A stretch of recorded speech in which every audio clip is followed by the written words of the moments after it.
I've had a very positive and productive time in the Department of Health and Social Care.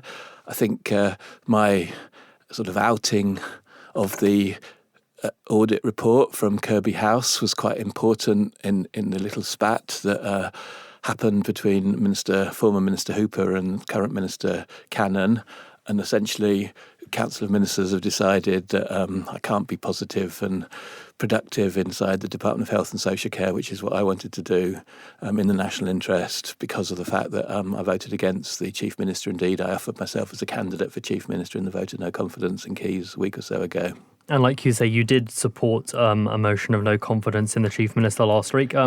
Isn't he right to oust you if you don't support his administration then? Well, I'm not a minister. I was always a backbencher serving in the department. I'm an experienced backbencher who has been a minister. There's lots that needs doing in healthcare around the finance, about bringing together the mandate, the operating plan, the budget. There's anger from many of the healthcare professionals towards the management and vice versa, and I'm good at bringing people together. So, yeah, I am disappointed not to be able to serve in the national interest with Mr Cannon. I think Mr Cannon's even, to be fair, is a bit disappointed that I'm not there serving with him, because it's actually the Council of Ministers who've asked me to step down. It's not the Chief Minister on this occasion. So do you think his hand was forced? Do you think if it was solely down to him, you would still be there? Well, I'll never know, but I read the letter and I look at what's happened, and I think to myself, are the Council of Ministers not just humiliating the Chief Minister at the moment? Because I think collectively the Council of Ministers have decided this. And I think in the debate back in October, Tynwald, I got the impression that the Chief Minister doesn't really believe as much in the island plan as people like Mr Hooper does, and I think probably the Treasury Minister does, Dr Allinson. So have we not got to a situation now where the Chief Minister is effectively a prisoner of an island plan he doesn't actually agree with? Do you think the Chief Minister actually has control of his own Council of Ministers, or do you think that they have they've said they have confidence in him because they know they can force his hand? Well, yeah, I thought it was a ridiculous position that they took in the debate. They've expressed loyalty, and they went beyond what was needed, because they actually said they would all resign en masse if he didn't win that motion. So effectively, they threatened instability to get stability, which is a strange way of going about things. So I'm beginning to get the impression that he's now a prisoner inside his own Council of Ministers. And I repeat what I've said over the summer. I do think there will be a time when he might choose to stand down himself. What message were you hoping to send to the Chief Minister, knowing that you were part of his machine, his government, working as a political member, but also voting to get rid of him? So essentially, I praised him in my speech for his personal attention to healthcare. We need to turn healthcare around. We need to pivot Manx Care and the Department of Healthcare. So I made very supportive marks, and I said I was impressed by what he'd done. But I had to remind everybody that I fundamentally disagree with him on the Kroger gas decision. I'm a believer in hydrocarbons. I believe in exploiting our gas reserves if they're there, but I believe in doing it properly. And I think people are beginning to see through Kroger, keep needing extensions to do it. I also pointed out that I actually didn't vote for either Chief Minister candidate back in 2021 after the general election, because there was such a fudge going on in terms of building the coalition. The most important things that came out of the vote of no confidence, to my mind, are twofold. The first is that person after person said that policy matters more than personality.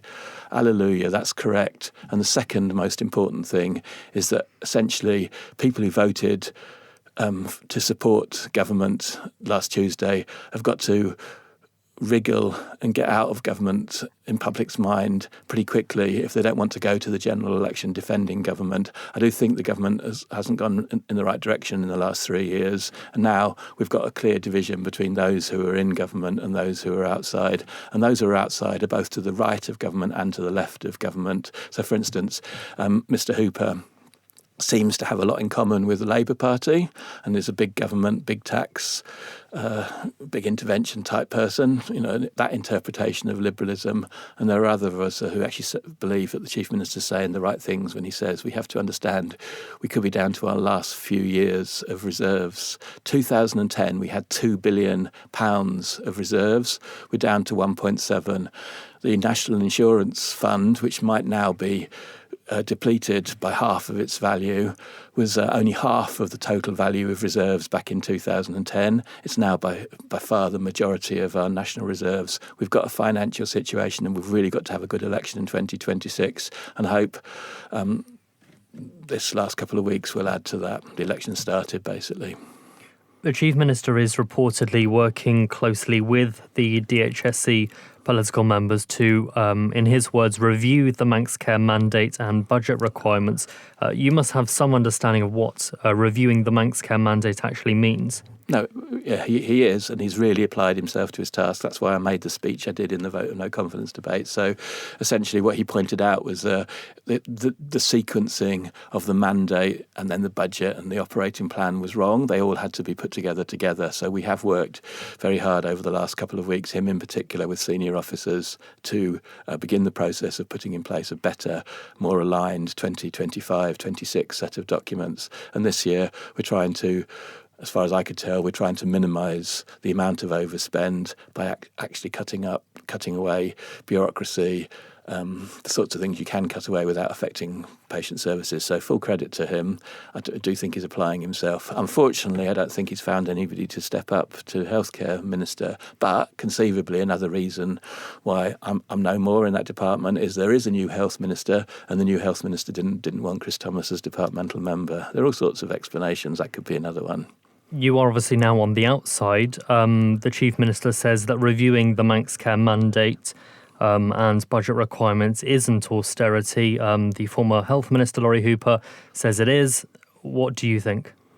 Well, no, it isn't. It isn't austerity. It's a reflection of the fact that if you start from the fact that we are NHS England in small scale in the Isle of Man, and that whatever money we first say we need, we can have, you end up with Mr. Hooper's position, and that's not the Chief Minister's position nor mine. We've got to make sure that every pound spent is being spent properly, firstly, and secondly, you save money by bringing people with you. And the reason I moved my motion in October, Tynwald, about healthcare was because it's so sad that the healthcare professionals are so out of tune and are so disappointed in management and vice versa. We have to restore relationships. And I think the public needs to remember as well, it was actually my question back in June that brought to light the Kirby House review of financial control, which followed on from an internal audit report, and that was obviously the supplementary question that I revealed to express my disappointment that the Treasury Minister hadn't made a statement about where that had got to in October, as he promised me back in June.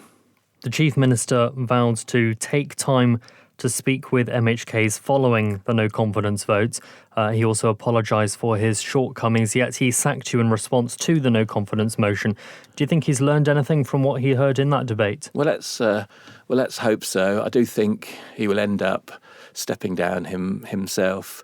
He hasn't asked to see me for my 15-minute discussion about it, but I suppose that's logical given he's just asked me to move on, or Council Ministers has in any case. I'm not aware that he's asked all of the people. I actually did take the liberty of phoning up the people who voted no confidence, and none of them seem to have got an invitation for a 15-minute talk as yet. So we'll see what happens next.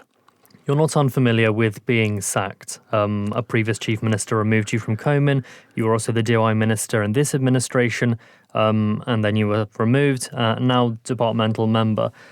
Are you the problem?